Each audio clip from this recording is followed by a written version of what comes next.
आहे तांदळाची भाजी। तर तांदळाची भाजी अशी निसून घेतलेली आहे मी आणि आता स्वच्छ धुवून घेते पाण्याने। भाजी करण्यासाठी लसूण कट करून घेतलेला आहे। लसूण थोडासा जास्त टाकायचा आहे भाजीला। यामध्ये लसूण टाकून घेते। तर आता लसूण छान परतलाय, त्यामध्ये आता ही भाजी टाकून घेत आहे तांदळाची।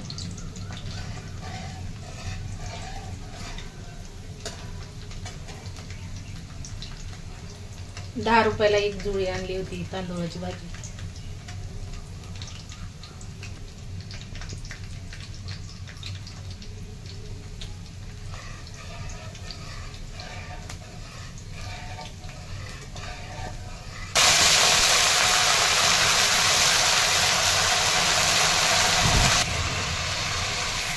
तर तिखट बनवायचे असेल तर लाल चटणी टाकून घ्यायची। याला काही शेंगदाण्याचं कूट टाकत नाहीत, फक्त आपलं लसणाची फोडणी देतात आणि चवीनुसार मीठ टाकतात। आणि तिखट आवडत असेल तर तिखट लाल चटणी टाकून घ्यायची थोडी। आणि अशी मिठाची भाजी आणि ज्वारीची भाकर नाहीतर चपाती सोबत पण खूप छान लागते भाजी।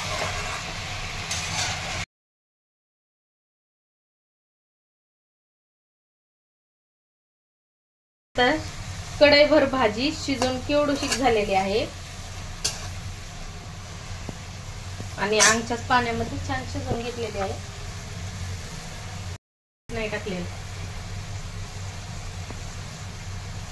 साठी तयार आहे आणि त्यासोबत गरमागरम ज्वारीची भाकर बनवत आहे। तर या गरमागरम तांदळाची भाजी आणि ज्वारीची भाकर खायला।